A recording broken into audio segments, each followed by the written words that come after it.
how are you? Welcome in SK Study Point. मैं शंकर पहले की तरह ही आज भी आपके लिए नए कंसेप्ट, नई चीज़ें आपके लिए लाया हूँ। जो वीडियोस आपने पहले दिन जैसे डिमांड का अभी चलता आ रहा है, तो वही डिमांड का ही अभी आज पार्ट 5, तो हम कह सकते हैं डिमांड टॉपिक, और इसमें आपका ये पार्ट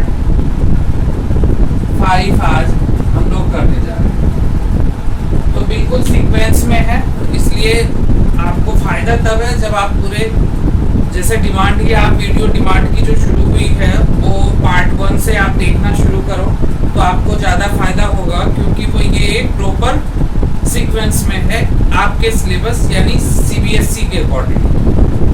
तो आज जो हम करने जा रहे हैं वो जा रहे हैं change in quantity demanded. Change in quantity demand. Change in quantity demanded क्या होता है? नॉर्मली आप यदि इसको समझो तो आप समझ जाओगे। Change in quantity demanded occurs due to change in its price. हाँ, कंडीशंस क्या होनी चाहिए कि other factor must be constant. जो दूसरे फैक्टर हैं वो कांस्टेंट होना चाहिए। चेंज किस में आएगा? सिर्फ और सिर्फ प्राइस में। तो इसका जो एक ग्राफिकली प्रेजेंटेशन है उसी को हम कहते हैं movement along with demand curve. उसको हम क्या कहते हैं? Movement along with demand curve. तो movement along with demand curve हम करने जा रहे हैं। तो ये ग्राफिकल प्रेजेंटेशन है, और ये है कि due to change in price, price में चेंज होने से जो क्वांटिटी डिमांडेड चेंज होता है उसको हम चेंज इन क्वांटिटी डिमांडेड कहते हैं। अब आप देखो, इसको समझने का बहुत ही इजी वे है। इसका 2 पार्ट्स हो जाता है। एक को हम एक्सपेंशन कहते हैं और दूसरा हमारा कॉन्ट्रैक्शन होता है। कॉन्ट्रैक्शन, एक को हम एक्सपेंशन और दूसरे को हम कॉन्ट्रैक्शन कहते हैं। और ये जैसा मैंने बताया, due to change in price, ये की पार्ट्स, ये जो आप देख रहे हैं ये की पार्ट्स है movement along with demand curve या चेंज इन क्वांटिटी डिमांडेड का। ये होता है due to change in price. अब एक्सपेंशन जो होता है हमारा, इसी को इंक्रीज इन क्वांटिटी डिमांडेड भी हम कह सकते हैं। डिमांडेड भी हम कह सकते हैं। तो इंक्रीज इन डिमांड, गलती से भी इसको आप लोग इंक्रीज इन डिमांड नहीं कहोगे, इंक्रीज इन क्वांटिटी डिमांडेड कहोगे, क्योंकि इंक्रीज इन डिमांड कहोगे फिर इसकी मीनिंग बदल जाएगी। इसलिए इसको हम इंक्रीजिंग क्वांटिटी डिमांडेड, और ये हमारा डिक्रीज इन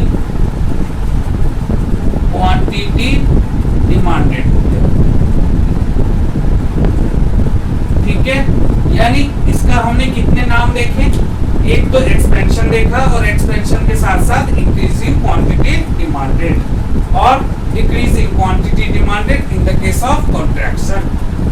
अब चेंज इन क्वांटिटी डिमांडेड मैंने बता दिया आपको, it's occurs due to change in price, और ये 2 पार्ट्स में बढ़ गए। अब देखो, ये जो है ये होता है due to fall in price, यानी एक्सपेंशन या इंक्रीज इन क्वांटिटी डिमांडेड क्यों होगा? Due to fall in price, और ये होता है due to increase in price. Increase in price, समझ में आई बात? तो ये हमारा एक्सपेंशन हो गया due to fall in price, और कॉन्ट्रैक्शन हो गया due to increase in price. तो आई थिंक कि अब आप लोग समझ चुके होंगे कि movement along with demand curve या चेंज इन क्वांटिटी डिमांडेड क्या होता है। लेकिन इसको जब तक हम शेड्यूल और डायग्राम में यानी ग्राफिकल प्रेजेंटेशंस में ना देखें या एक टेबलर फॉर्म में ना देखें, तब तक हम इसको नहीं समझ सकते। इसलिए मैं अब आपको वो चीज बताने जा रहा हूं जिसमें कि आप टेबुलर फॉर्म और डायग्राम दोनों करोगे। तो अब हम करने जा रहे हैं दो पार्ट्स में। एक को हम एक्सपेंशन कहेंगे, एक्सपेंशन, जिसको मैंने आपको बताया कि ये इंक्रीज इन क्वांटिटी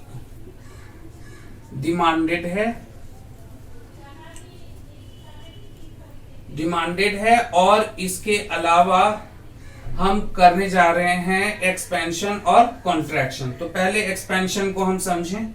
इसमें हम डिमांड शेड्यूल बना रहे हैं। डिमांड शेड्यूल में देखो आप कि यहां हमने लिया प्राइस और यहां क्वांटिटी, ठीक है। अब आप देखो कि when the price of the commodity is 4 या 5 ले लो आप, 5 होता है तो आप 8 यूनिट डिमांड करते हो, और जब ये प्राइस फॉल होके मान लीजिए 4 या 3 हो जाता है तो आप 12 यूनिट लेते हो। तो due to fall in price के फॉल होने से जो क्वांटिटी हमारा इंक्रीज हुआ, इसी को हम इंक्रीज इन क्वांटिटी डिमांडेड कहेंगे। यानी due to fall in price quantity demanded increase, it's known as increase in quantity demanded. और इसी को जब हम डायग्राम में प्रेजेंट करेंगे तो ये एक्सपेंशन कहलाएगा। अब आप देखो कि यदि मैं यहां डिमांड कर्व ऐसे लिया और ये y एक्सिस हो गया और ये हमारा x एक्सिस हो गया, यहां ओरिजिन, यहां हम प्राइस लेते हैं और यहां हम क्वांटिटी ले लिया। अब आप देखो कि मैं या तो यही वाला डाटा यानी कि जो टेबल में हमने लिया है उसी को हम यहाँ पे शो कर सकते हैं, या फिर हम यहाँ पे एक वेरिएबल इनपुट ले लेते हैं जैसे P। तो when we assume the price of the commodity is P, quantity demanded is OQ। When price fall from OP to OP0, quantity demanded increase from OQ to OQ1। तो ये देखो कि इधर को क्वांटिटी इंक्रीज हो रहा है तो डिमांड कर्व हमारा ऐसे बनेगा ये।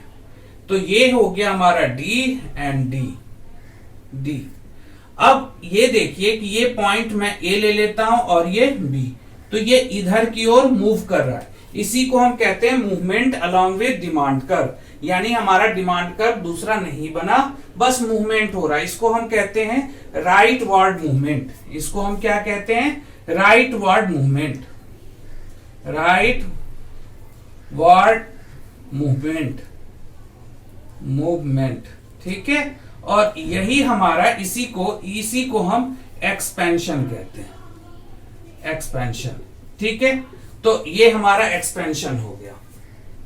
तो हमने क्या देखा कि ये जो मूव कर रहा है A टू B। डायग्राम मैंने बहुत इधर ले लिया, मैं सोचा चलो जगह बच जाएगी तो मैं दूसरा भी कॉन्ट्रैक्शन भी आपको इसी के साथ साथ दिखा दूं, तो जिससे आपके लिए फायदा हो जाएगा। लेकिन जगह अब कम बच रही है, यानी हमें दूसरा जगह लेना पड़ेगा। तो फिर भी आप लोग याद रखेंगे कि एक्सपेंशन यानी इंक्रीज इन क्वांटिटी डिमांडेड, और इसमें ये शेड्यूल बनाना है और शेड्यूल के साथ साथ ये बनाना है डायग्राम। आपको बताऊं मैं कि एक्सपेंशन और कॉन्ट्रैक्शन में कभी भी डिस्टिंग्विश रेयर ही पूछेगा। जब भी पूछता है तब एक्सपेंशन और इंक्रीज इन डिमांड या increase in quantity demanded and increase in demand में पूछा जाएगा। मैंने आपसे अभी अभी बताया है कि इंक्रीज इन क्वांटिटी डिमांडेड को कभी भी इंक्रीज इन डिमांड नहीं कहना है। तो अब हम लोग करते हैं कॉन्ट्रैक्शन, एक्सपेंशन के बाद कॉन्ट्रैक्शन। अब हम करेंगे कॉन्ट्रैक्शन। कॉन्ट्रैक्शंस होता है it's due to increase in price. इसका क्या होता है? इंक्रीज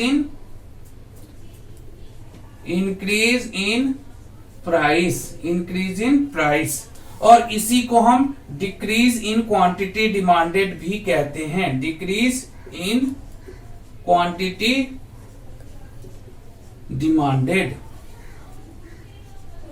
इसमें सेम चीज आपको याद रखना है कि जैसा मैंने वहां बताया कि कॉन्ट्रैक्शन में डिक्रीज इन क्वांटिटी डिमांडेड कहेंगे, कभी भी आप इसको डिक्रीज इन डिमांड नहीं कहेंगे, डिक्रीज इन क्वांटिटी डिमांडेड। यानी क्वांटिटी डिमांडेड जो वर्ड आप यूज कर रहे हो ये होता है due to change in price, और यदि डिक्रीज इन डिमांड कह देंगे तो ये अदर फैक्टर वर्क करने लगता है, फिर प्राइस वर्क नहीं करता। इसलिए ये दोनों ही चीजें अलग अलग है। अब इसका मैं शेड्यूल बनाता हूं, डिमांड शेड्यूल में शेड्यूल ले लेता हूं। डिमांड शेड्यूल में आप देखिए कि यहां हो गया प्राइस और ये हो गया क्वांटिटी, प्राइस एंड क्वांटिटी। अब यहां पे जैसा मैंने वहां पे यदि मैंने 3 लिया था, 3 पे आपने देखा कि 12 और 5 पे ये 8, यानी just inverse of that schedule. जो शेड्यूल मैंने आपको एक्सपेंशन के लिए बताया था उसके इनवर्स आप ये शेड्यूल बनाएंगे। और इसमें आप देखो कि प्राइस जब 3 रुपीज होता है तो क्वांटिटी डिमांडेड 12 होता है। When it's price increase from 3 to 5, quantity demanded fall from 12 to 8. It's called decrease in quantity demanded. अब इसको ग्राफिकली देखते हैं हम कि ग्राफ में कैसे इसको हम प्रेजेंट करें। तो ये जैसा कि इसको हम हमेशा ही y एक्सिस लेते हैं और ये हमारा x एक्सिस होता है, ये ओरिजिन है। यहां हम प्राइस लेंगे और यहां क्वांटिटी लेंगे। आप चाहो तो सेम इसी टेबल को यहां प्रेजेंट कर दो, नहीं तो मेरे तरह आप वेरिएबल ले सकते हो, जैसे मैंने लिया p प्राइस ले लिया और यहां ले लिया क्वांटिटी q, और जब प्राइस को इंक्रीज कर दिया P1 कर दिया तो क्वांटिटी डिमांडेड यहां हो गया Q0, यानी इस तरफ को मूव कर रहा है। और ये देखिए ये हमारा डिमांड कर्व हो गया D और D, इसको हम पॉइंट A ले लेते हैं, इसको B ले लेते हैं। तो देख रहे हो आप इसको हम कहते हैं अपवर्ड मूवमेंट, वो जो था वो डाउनवर्ड मूवमेंट था। तो इस तरह से आप इसको ले लो और ये होता है, इसको हम कहते हैं लेफ्टवर्ड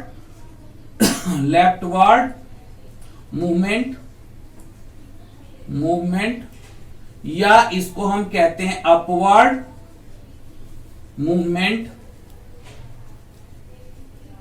मूवमेंट, या इसी को हम कॉन्ट्रैक्शन कहते हैं। क्या कहते हैं? कॉन्ट्रैक्शन। तो कॉन्ट्रैक्शन देखा आपने कि जैसे ही प्राइस इंक्रीज हुआ हमारा क्वांटिटी फॉल कर गया OQ to OQ0, तो ये हो गया आपका कॉन्ट्रैक्शंस। तो इसका मैं क्या करता हूं कि एक कंबाइंड डायग्राम आपको बता देता हूं जिससे कि आपके समझ में बिल्कुल क्लियर हो जाए, जिसमें कि मूवमेंट जो है अपवर्ड भी होगा और डाउनवर्ड भी होगा। तो ये डायग्राम मैं आपको बता देता हूं। अब मैं आपको दोनों ही कंबाइन करके डायग्राम बता देता हूं जिससे कि आपके समझ में आएगा। हो सकता है शेड्यूल भी ले लेता हूं, डिमांड शेड्यूल में आप देखो कि ये प्राइस हो गया और ये क्वांटिटी हो गया। अब प्राइस आपका आप वैसे ही ले सकते हो, जैसे कि मैं ले लिया, मान लीजिए कि 5 ले लेता हूं, 3 ले लेता हूं, 2 ले लेता हूं। अब 5 पे प्राइस जब 5 होता है तो मैं इसको ले लेता हूं 8, और इस केस में 12, और इस केस में 16। तो अब आप देखो कि इसको आप कैसे समझोगे कि इनिशियल प्राइस जब 3 है तो क्वांटिटी डिमांडेड कितना है? 12 है, और जैसे ही प्राइस इंक्रीज हो रहा है quantity demanded fall from 12 to 8, यानी इसको हम डिक्रीज इन क्वांटिटी डिमांडेड कहेंगे। Similarly when it's price increase from 3 to 2 rupees 2, तो ये रुपीज में है, ये याद रखना है आपको कि ये रुपीज में है। और यहाँ पे जैसे ही प्राइस 3 to 2 हो जाता है quantity demanded increase from 12 to 16, तो इसको हम एक्सपेंशन कहेंगे या इंक्रीज इन क्वांटिटी डिमांडेड कहेंगे। अब हम इसका एक डायग्राम जो कि मैं आपको बता दूं, कंबाइंड डायग्राम मैं बता देता हूं। ये y एक्सिस हो गया, ये x एक्सिस हो गया, और ये ओरिजिन है। यहां हम प्राइस ले लिए और यहां क्वांटिटी ले लिए। जब ओपी प्राइस है तो मैं मान के चलता हूं ओक्यू हमारा क्वांटिटी डिमांडेड है। अब ओपी प्राइस से हमारा प्राइस इंक्रीज कर गया P1 पे, तो मैं एज्यूम करता हूं कि ये Q0 हो गया। और similarly when price fall from OP to OP0 quantity demanded increase from OQ to OQ1। और ये एक डायग्राम बनेगा, ऐसे एक कर्व बनेगा, ये हो गया D और ये हो गया D। इसको आप A पॉइंट ले लीजिए, इसको B ले लीजिए, इसको C ले लीजिए, ये और ये इनिशियल स्टेज हो गया। ये इसको हम एक्सपेंशन कहेंगे, एक्सपेंशन और या डाउनवर्ड मूवमेंट, डाउनवर्ड मूवमेंट, ठीक है। और ये वाला जो पोर्शन है इसको हम कहेंगे कॉन्ट्रैक्शन, कॉन्ट्रैक्शन, या इसी को हम अपवर्ड मूवमेंट भी कह सकते हैं, अपवर्ड मूवमेंट। बात समझ गई? आई थिंक अब आप लोग क्लियर हो गए होंगे कि चेंज इन क्वांटिटी डिमांडेड क्या होता है और चेंज इन क्वांटिटी डिमांडेड क्यों होता है। तो भाई ड्यू टू आपसे पूछता है कि what are the reason behind the quantity change in quantity demanded. तो change in quantity demanded occurs due to change in its price but other things being constant. दूसरे जितने भी फैक्टर हैं वो क्या होंगे, कांस्टेंट होंगे। और प्राइस के चेंज होने के कारण जो क्वांटिटी डिमांडेड में चेंज हो रहा है वही हमारा क्वांटिटी, जिसको कि हम movement along with demand curve भी कहते हैं। जैसा मैंने आपको बताया ये दो पार्ट्स में बट गए, एक्सपेंशन एंड कॉन्ट्रैक्शन। एक्सपेंशन हो गया due to fall in price और कॉन्ट्रैक्शन हो गया due to increase in price. फिर इसका आप डायग्राम बना देंगे। इसके बाद जो मैं आपके लिए वीडियो लाऊंगा वो होगा शिफ्टिंग ऑफ डिमांड कर्व। तो शिफ्टिंग ऑफ डिमांड कर्व जब आप करेंगे तब आप इजीली डिस्टिंग्विश कर सकते हैं कि इंक्रीज इन क्वांटिटी डिमांडेड या इंक्रीज इन डिमांड में क्या डिफरेंस है, या डिक्रीज इन क्वांटिटी डिमांडेड और डिक्रीज इन डिमांड में क्या डिफरेंस है। तो नेक्स्ट वीडियो के लिए आप वेट कीजिए, वो हम आपके लिए लाएंगे नेक्स्ट। इसके बाद आज का वीडियो यहीं तक। जिस स्टूडेंट ने अभी तक सब्सक्राइब नहीं किया है वो सब्सक्राइब करें, शेयर करें, लाइक करें। और इसका ये बेनिफिट है कि इस वीडियो का तभी बेनिफिट है जो सारा प्रीवियस वीडियो आप एक साथ देखते आओ, क्योंकि सारे पीछे से आप देखोगे तो ही आपको प्रॉपर सीक्वेंस मिलेगा और आपके लिए बेनिफिट होगा। Thank you.